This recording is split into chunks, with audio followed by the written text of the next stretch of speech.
अस्सलाम वालेकुम स्टूडेंट, मैं हूं आपका मैथ्स टीचर मोहम्मद उस्मान। तो आज हम जो एक्सरसाइज डिस्कस करने जा रहे हैं वो है 2.1। इसमें बच्चों 2.1 का क्वेश्चन नंबर 1 है, जिसमें हम देखेंगे कि हाउ वी आइडेंटिफाई कि आपके पास जो नंबर है वो रैशनल है या इर्रेशनल है। इसको हम चेक करेंगे। तो आए क्वेश्चन नंबर 1 पे देखते हैं। तो कहते हैं आपके पास ये नंबर दे दिए हुए हैं, एक ये दे दिया हुआ √3, 1/3, 6 नंबर दे दिए हैं। कहता है बताएं इनमें से स्टूडेंट्स कौन सा रैशनल है और कौन सा इरेशनल है। इससे पहले कि हम इसको डिस्कस करें, इसके आंसर डिस्कस करें, सबसे पहले हमें ये पता होना चाहिए कि रैशनल नंबर किसको कहते हैं। स्टूडेंट्स, आपने इसका बिल्कुल सादा सी डेफिनेशन याद रखनी है कि ऐसे नंबर जिनको आप फ्रैक्शंस फॉर्म में लिख सकते हैं, जिनको बटे की शक्ल में लिख सकते हों, वो हमारे रैशनल नंबर होते हैं। और ऐसे नंबर जिनको आप बटे की शक्ल में नहीं लिख सकते, या आप ऐसे नंबर जिनका आंसर डेसिमल के बाद रिपीटिंग चलता रहता है, ख़त्म नहीं होता, जिन्हें आप कहते हैं कि नॉन रिकरिंग या नॉन टर्मिनेटिंग डेसिमल्स, कि जिनके डेसिमल के बाद आंसर नहीं आता, वो नंबर चलते रहते हैं, वो भी हमारे कौन से नंबर होते हैं, इर्रेशनल नंबर होते हैं। तो सिंपल आपने ये बात याद रखनी है कि ऐसे नंबर जिनको P/Q की फॉर्म, यानी कि जिनको फ्रैक्शन फॉर्म में कन्वर्ट किया जा सके, लिखा जा सके, वो हमारे कौन से नंबर होते हैं, रैशनल नंबर होते हैं। क्वेश्चन नंबर 1 में अगर आप देखें तो इसका आपको पार्ट देखें। √3 का अगर आप कैलकुलेटर पे आप आंसर लें तो आपके पास जो आंसर आएगा वो पॉइंट चलता जाएगा, लंबा चौड़ा आंसर होगा। तो इसका मतलब कि ये तो रैशनल नंबर नहीं है। तो लिहाजा जो भी इससे ये साबित होता है कि मोस्टली यही होता है कि आपने चेक कर लेना कैलकुलेटर पे √ डाल के जो भी रकम है, अगर तो उसका जैसे 49 का आप स्क्वायर रूट लेते हैं तो जो आप तो 7 आ जाता है। आप कहते हैं बताएं जनाब ये रैशनल नंबर है, इर्रेशनल नंबर, वो तो इर्रेशनल नंबर नहीं होगा क्योंकि पॉइंट के बाद आंसर रुक गया। आपने ये चेक करना है कि √3 रैशनल है या इर्रेशनल। आपने स्क्वायर रूट लेना है और 3 कैलकुलेटर में लिख लेना। अगर तो आंसर पॉइंट के बाद रिपीट हुआ तो आपने कहना है कि जनाब ये तो इर्रेशनल नंबर है। मैंने चेक किया हुआ है तो इसका आंसर रिपीट हुआ है, तो मैं कहता हूँ कि यार ये जो मेरे पास है ना, इर्रेशनल नंबर है। और बच्चों, ऐसे नंबर जिनको आप फ्रैक्शन फॉर्म में नहीं लिख सकते उनको हम कहते हैं इर्रेशनल नंबर, और इसको डिनोट किया जाता है कोई के ऊपर छोटी सी बात डाल के। तो लिहाजा मैं कहूँगा कि ये जो हमारे पास नंबर है वो हमारे पास कौन सा नंबर है, इर्रेशनल नंबर, इर्रेशनल नंबर। ठीक है, ये हो जाएगा आपका। तो अब नेक्स्ट क्वेश्चन देखें तो ये 1/3 की फॉर्म में लिखा हुआ है, तो लिहाजा ये हमारा कौन सा नंबर होगा, रैशनल नंबर। उसमें साथ वो कंडीशन ये कहता है कि जनाब देखें डिनोमिनेटर में 0 ना लिखा हो। अगर इसके डिनोमिनेटर में 0 होता तो हम कहते कि जनाब ये हमारे पास रैशनल नंबर नहीं है। तो लिहाजा इसके डिनोमिनेटर में 0 भी नहीं है और ये दोनों कंडीशंस को फुलफ़िल कर रहा है, तो हम कहेंगे कि ये हमारा कौन सा नंबर है, रैशनल नंबर है हमारा। ठीक है स्टूडेंट्स, आगे हम देखते हैं नेक्स्ट पाई। तो पाई की बात करते हैं हम लोग। पाई की अगर आप पाई का वैल्यू देखें तो पाई की जो बच्चों वैल्यू होती है वो होता है 22/7। बड़ी देर से हम पढ़ते आ रहे हैं। और अगर आप इसको करें इस पर डिवाइड तो 3.1416 चलता जाता है, यानी कि तो ख़त्म होने का नाम ही नहीं ले रहा। और हमें पता है ऐसे नंबर जो डेसिमल के बाद ख़त्म नहीं होते, कंटिन्यूस रहते हैं, वो कभी भी रैशनल नंबर नहीं होते। तो हम कहेंगे कि जनाब देखें ये जो पाई है ना हमारा, तो ये बच्चों हमारे पास क्या है, हमारा एक इर्रेशनल नंबर है। तो यहाँ पे आप लिख दें इसको कि ये हमारा इर्रेशनल नंबर है, इर्रेशनल नंबर। नेक्स्ट क्वेश्चन देखें, 15/2 है, तो ये फ्रैक्शन की फॉर्म में है और डिनोमिनेटर में 0 भी नहीं है, तो आप कहेंगे सर ये हमारा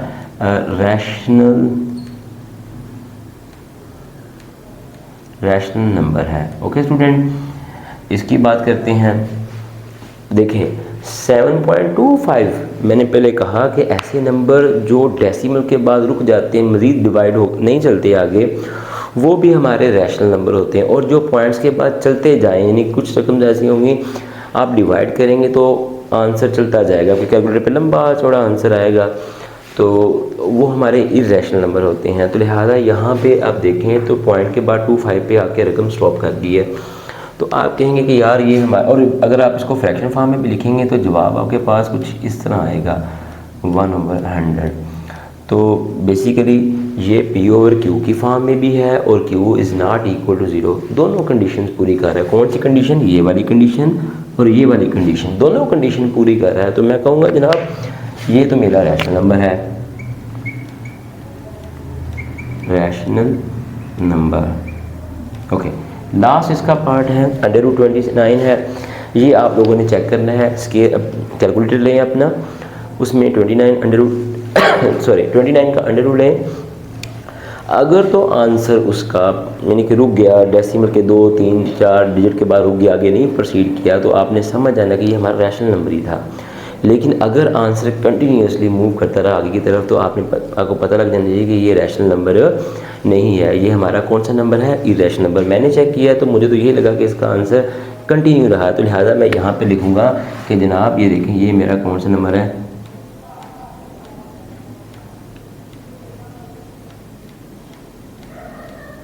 इरेशनल नंबर। नेक्स्ट क्वेश्चन देखते हैं जी स्टूडेंट। क्वेश्चन नंबर 2 बहुत इजी है। ये वही क्वेश्चन है जो आप 6, 7 से करते हुए आ रहे हैं।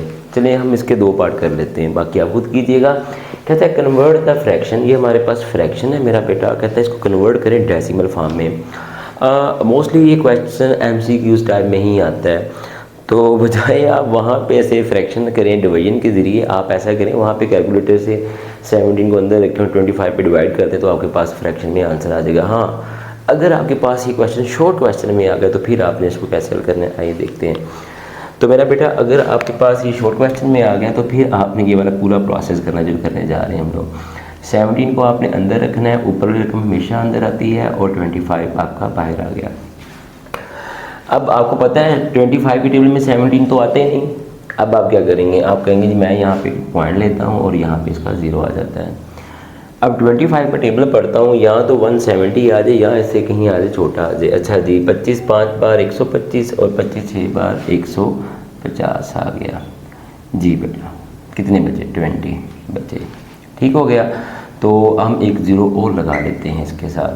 तो अब 25 को मैं दर देता हूँ 8 के साथ, तो ये मेरे ख्याल से 200 हो जाएगा। तो मेरा बेटा अब देखें, तो अब जब आपने इसको कन्वर्ट किया फ्रैक्शन से तो ये आपका आंसर होगा। आप इसको यूँ लिख दें कि 0.68। अगर आप चाहते हैं 0 लगाना तो लगा लें, अगर नहीं चाहते तो ना लगाएं आप। तो ये देखें आप आसानी से इसको कन्वर्ट कर लेते हैं जी स्टूडेंट। सेकंड पार्ट इसका देखें, थर्ड पार्ट इसका 57/8। तो आप 8 का टेबल पढ़ें कि 57 आ जाए या उससे कम आ जाए, तो 8 7 कितना होता है? 56 होता है मेरा बेटा। ठीक है, लगाया, इसमें से कैरी 1 आ गया। अब आपको पता है कि 8 के टेबल में 1 नहीं आता, तो आप यहाँ पॉइंट लगाएं, 0 आ जाएगा। 8 1 8, तो यहाँ पे क्या बचा आपके पास? 2 बचा, फिर 0 नीचे आ गया। और 8 2 बार कितना होता है जी? 16 होता है, 16। तो 4 आ गया, तो फिर एक 0 और 8 5 40। तो आप देखें कि आपके पास जो आंसर है वो क्या है? 7.125। अगर तो MCQs में ये आया है आपके पास तो जस्ट आपने इसको कैलकुलेटर से ही इसको कीजिएगा, ये आ जाएगा। अगर ये शॉर्ट क्वेश्चन आ गया तो आपने इस तरह जैसे आपको 6 7 में डिवीजन सिखाई गई आपने वैसे इसको करना है, बाकी पार्ट आप खुद करेंगे। थर्ड क्वेश्चन देखते हैं इसका। ओके स्टूडेंट, क्वेश्चन नंबर 3, इसमें आपने बताना है कि 2/3 इज़, ये जो स्टेटमेंट्स हैं सॉरी रॉन्ग्स हैं या फॉल्स हैं। तो 2/3 कहता है 2/3 है ना, ये इर्रेशनल नंबर है। हमें पता है गलत कह रहा है, क्योंकि हमें पता है ऐसे नंबर जिनको P/Q यानी कि फ्रैक्शन फॉर्म में लिखा जाए और डिनोमिनेटर 0 के बराबर ना हो तो वो नंबर कौन से होते हैं? रैशनल नंबर होते हैं। लिहाजा ये स्टेटमेंट क्या है इसकी? फॉल्स है। पाई, अगर आप पाई की वैल्यू देखें तो पाई का जो आंसर आता है 22 और 7 का वो चलता रहता है, तो लिहाजा ये हमारे इरेशनल नंबर ही कहलाएगा। तो ये ट्रू है मेरा बेटा। इसकी बात करते हैं 1/9 की। 1/9 को अगर आप करते हैं, 1 को 9 पे डिवाइड कैलकुलेटर की मदद, कोई भी कैलकुलेटर ले लें आप, यहाँ पे लिखें 1 डिवाइडेड बाई 9 और आपके पास आंसर आता है। इसको आप जब करते हो ना हल, इसको हल करते हो तो जवाब आता है 0.111111, चलता ही जा रहा है, कोई पता नहीं कहाँ पे ख़त्म हो रहा है। तो ये लिहाजा ये हमारा वो कहा जाता है ये टर्मिनेटिंग है, तो लिहाजा ये स्टेटमेंट भी इसकी रॉन्ग है। 4/5 की बात करते हैं, जब आप 4 को 5 पे डिवाइड करते हैं तो जवाब आता है आपका 0.8 आता है। ठीक है, 0.8 कर लें आप। तो ये रेकरिंग का मतलब ये होता है कि बार बार रिपीट होता जा रहा है। तो आप देखें ये नहीं रिपीट हुआ तो लिहाजा ये स्टेटमेंट भी क्या होगी, उसकी फॉल्स होगी। नेक्स्ट क्वेश्चन देखते हैं, आए देखें जी स्टूडेंट। क्वेश्चन नंबर 4 कहता है कि 2 और 5 एक फ्रैक्शन दी है आपको, ठीक है। कहता है ये नंबर आपको दिया हुआ है, कहता है कि इसको रिप्रेजेंट करें नंबर लाइन के ऊपर। मुझे याद है जब छोटी क्लासेस में हमें कराया जाता तब हमें नहीं आते थे, हम बस बड़े खुश होते थे कि लाइन लगानी है। तो मज़े की बात ये अभी बच्चों को ये नहीं आते, ठीक है। तो नेक्स्ट क्वेश्चन आपके पास है इसका 4 का पार्ट 1। तो बच्चों 2/3 को रिप्रेजेंट करना है। सबसे पहले नंबर लाइन देखें। देखिए बेटे नंबर लाइन मैं यूँ बना लेता हूँ, ऐसे हेड से मैं ज़रा छोटी सी बनाई है, 0 मैंने लिख दिया, ठीक है। इस तरफ अगर आप मूव करेंगे तो पॉजिटिव में आप 1 +1 हो जाएगा, +2 हो जाएगा। लेट्स सपोज मैं कर लेता हूँ ये मेरा +1 है और यहाँ पे मैं कर लेता हूँ ये मेरा -1 है। जैसे जैसे उधर जाता जाऊँगा प्लस में इजाफा होता जाएगा, जैसे जैसे मैं इधर आता रहूँगा तो नेगेटिव में नंबर में इजाफा होता रहेगा। सही छोटी बन गई है, ठीक है स्टूडेंट्स। अब जब ऐसे नंबर को आपने लाइन में रिप्रेजेंट करना हो ना तो स्टूडेंट्स कहते हो यार ये तो बड़ा मुश्किल काम होगा, ये तो हमसे रिप्रेजेंट नहीं कर पाएंगे। इसका सबसे इजी मेथड ये, सबसे पहले इसको डेसिमल फॉर्म में लेके आप लिखें 2/3। जब डेसिमल फॉर्म में आएगा तो इसका आंसर आता है 0.666 आता है, लेकिन आप इसको राउंड ऑफ करके लिख दें कि जनाब ये 0.6 है मेरे पास। लेट्स सपोज 0.6 प्लस का इसका मतलब जो हम इजाफा करेंगे वो इस तरफ करेंगे इसका, जी ठीक है। ये 0 से लेके 1 को ना हम इक्वल 10 पार्ट्स में डिवाइड कर देते हैं। 1 2 3 4 5, ये 5 वगैरह नंबर कर दिया। 1 2 3 4 5 6 7 8 9 और ये मेरे पास क्या हो गया, 10 हो गया। ओके स्टूडेंट्स जी, ये एक लाइन कम डाली मैंने। ये काम करना है आपने। आंसर क्या लिखा हुआ, 0.6। आप गिनने यहाँ से 0.6 1 2 3 4 5 और ये 6 हुआ, तो यहाँ पे आप लिख देंगे कि जनाब देखें ये इसकी मैंने लाइन ड्रा कर ली है। तो ये जस्ट सिंपल सा काम है, आप इसको ऐसे कर सकते हैं। क्वेश्चन नंबर 4 का पार्ट 2 है, तो इसमें नेगेटिव साइन आ गया है। करना इसमें भी आपने नंबर लाइन को ड्रा है। आप क्या करते हैं, आप सबसे पहले एक नंबर लाइन लगाते हैं। लेट्स सपोज ये जनाब मेरा 0 नेगेटिव में है, तो इसका मतलब ये हुआ कि हम जो इजाफा करें वो नेगेटिव में करेंगे। 1 इसको ले आए आगे, ये -2 आगे -3 और यहाँ पे अगर आप करना चाहें लिख लें +1 +2। कैलकुलेटर लें अपना, लिखें 4/5, तो जवाब आया आपके पास 0.8। जब इसको आपने किया है तो ये 0.8 आ गया, ठीक है बेटा। नेगेटिव साइन हमें ये बताता है कि आपने अब इस तरफ मूव करना है। 0.8 यानी कि 1 से छोटा है, 1 से बड़ा नहीं है। तो आप ऐसा करते हैं, इसके इक्वल पार्ट्स करते हैं 10, 1 2 3 4 और ये 5, 1 2 3 4 और ये मेरा 5 ऑलरेडी ब्लू का हो गया, ये वाला पार्ट आ गया, ठीक है बच्चों। 0.8 1 2 3 4 5 6 7 8 ये वाला पॉइंट आप ही का ये वाला पॉइंट है। तो आप यहाँ पे लिख देंगे दिस इज़ अ पॉइंट और इसको आप लिख देंगे ऊपर -4/5। इस लाइन को ऐसे आप रिप्रेजेंट करते हैं कि जनाब ये वाला मेरा नंबर लाइन है। नेक्स्ट क्वेश्चन देखें। अब आपके पास ये मिक्स फ्रैक्शन आ गई है। उर्दू में कहते होते थे हम लोग इसको संयुक्त वाले सवाल, तो अब हम इसको इंग्लिश मीडियम हो गए तो हम कहते हैं कि जनाब ये हमारी क्या है, मिक्स्ड फ्रैक्शन आ गई है। बच्चे कंफ्यूज हो जाते हैं यार इसको कैसे नंबर लाइन पे रिप्रेजेंट करें। तो इसका भी आसान तरीका यार यही है कि आप इसको पहले कर लें 16 और 5, आपको पता ही होगा 8 2 are 16 में 5 ऐड किए तो जवाब 21 ओवर आपका 8 आ गया। अब आप इसको डेसिमल फॉर्म में ले आए। डेसिमल फॉर्म में लेने के लिए क्या करेंगे, आप कहेंगे कि 21 डिवाइडेड बाई 8, तो आंसर आपके पास आता है 2.6 समथिंग था, लेकिन मैंने राउंड ऑफ करके 2.6 ले लिया, नेगेटिव साइन साथ लग गया। अब आपने क्या करना है कि इसको नंबर लाइन से ज़ाहिर करना है, तो आप इसकी नंबर लाइन बनाएं। नेगेटिव साइन है नेगेटिव, इसलिए हम नेगेटिव की तरफ चलेंगे, मैं उसको नहीं बॉदर करता। 0 1, अच्छा जी, फिर +2 से ज़्यादा है तो +3, ये आ जाएगा। सॉरी, ये ना नेगेटिव में होगा बच्चों,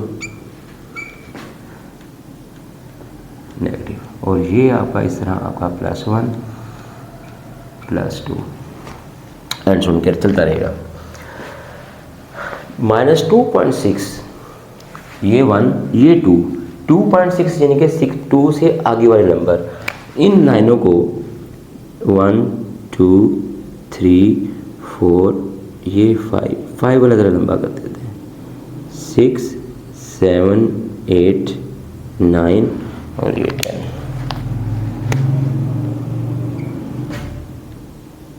ये वाले क्या था हमारे पास 2.6 यानी कि 5 6 2.6, तो हम कहेंगे कि ये वाला वो पॉइंट है जो 258 पे बना था। इसके साथ आप लिख दें कि ये मेरा पॉइंट है जो कि मैंने नंबर लाइन के ऊपर आपको ज़ाहिर करना। कोई भी क्वेश्चन है आप उसको जस्ट डेसिमल में ले आएँ, उसके बाद आपको आइडिया हो जाएगा कि इसकी नंबर लाइन कैसे ड्रा करनी है।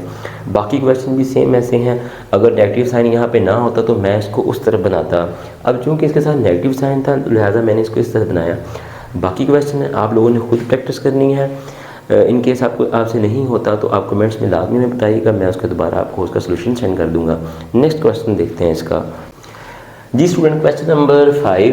तो इसमें वो कहता है कि दो रैशनल नंबर हैं 3 और 5, 5/9। कहता बताएं इनके दरमियान में कौन सी फ्रैक्शन होगी।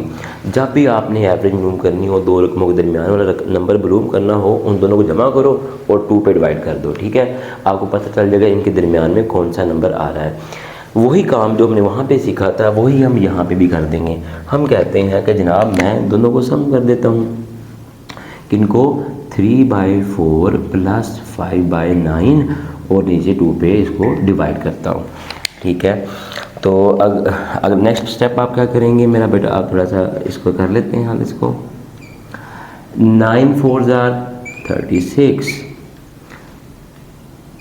27 + 4 5 20 डिवाइडेड बाय 2, ये आपके पास आ गया। तो अब क्या करना है, इन दोनों को प्लस किया तो जवाब आपके पास है 47/36 और मेन जो फ्रैक्शन फॉर्म होगी थोड़ा सा लंबा रखिएगा उसको 2। अब आप इसको यूँ लिख लें, अब लिखें यहाँ पे कि जनाब 47/36 2 क्योंकि डिवाइड कर रहा था तो आप इसको यूँ भी लिख सकते हैं 2 पे डिवाइड, क्योंकि 2 इस पे क्या कर रहा था, डिवाइड कर रहा था, आपने यूँ लिख दिया 47/36 डिवाइड खत्म करके मल्टीप्लाई किया तो 1 ऊपर हो गया 2 नीचे हो गया। ओके स्टूडेंट, कटिंग चेक करें हो रही नहीं हो रही। 47 को इससे मल्टीप्लाई कर देंगे 47 ही आ जाएगा और 2 को इससे मल्टीप्लाई करें 6 2 12, 1 कैरी चला गया, 3 2 6 और 1 7, तो ये मेरा बेटा आपके पास एक नंबर आ जाएगा। ये वो रैशनल नंबर है जो इन दो रैशनल नंबर के दरमियान में होना चाहिए था। नेक्स्ट क्वेश्चन देखते हैं इसका। क्वेश्चन नंबर 6 में आप देखें कहता है कि आपके पास ये डेसिमल रेकरिंग डेसिमल दिया गया। रेकरिंग से मुराद ये कि ये जो ऊपर बार नज़र आ रही है ना आपको 5 के ऊपर, वो ये बता रही है कि ये जो 5 है ना ये एक रेकरिंग नंबर, ये हमारे पास जो डेसिमल है ये रेकरिंग नंबर। अगर आप इसको देखें तो ये आंसर आएगा 0.555, यानी कि ये आंसर यूँ चलेगा 0.555 और ये चलता ही जा रहा है, ठीक है स्टूडेंट। इसलिए हमने इसको ऐसे लिखा। कहता है आपके पास ये नंबर है, इसको कहता है कन्वर्ट करें आप फ्रैक्शन फॉर्म के अंदर। बताएं कौन सी फ्रैक्शन थी कौन से दो नंबर थे जिनको डिवाइड किया तो आंसर हमारे पास 0.555 आया। तो सबसे पहले आपने काम ये करना है कि हम लेट करते हैं जी, हम कहते हैं फ़र्ज़ करें, लेट सपोज करते हैं जी, यहाँ पे हम कहते हैं लेट कि जनाब जो हमारा x है वो बराबर है 0.55 और 5 और 3 डॉट लगा देंगे, चलता जा रहा है। अब मैंने क्या किया, मैंने इस इक्वेशन को मैंने नाम दे दिया 1 का। अब मैंने इसको 10 से मल्टीप्लाई करना है। 10 से क्यों मल्टीप्लाई करना है, मैं 20 से भी कर सकता था, मैं 30 से भी, लेकिन मैंने 10 क्यों यूज़ किया, पहली बात उसकी यूज़ 10 चूज़ इसलिए किया कि ऊपर अगर क्वेश्चन में देखें तो डेसिमल का 1 आ गया और डेसिमल के बाद कितने डिजिट है, ओनली 1 डिजिट, तो उस एक डिजिट का मैंने 0 ऐड कर लिया। अगर यहाँ पे 2 डिजिट होते तो मैं इसको 100 से मल्टीप्लाई करता।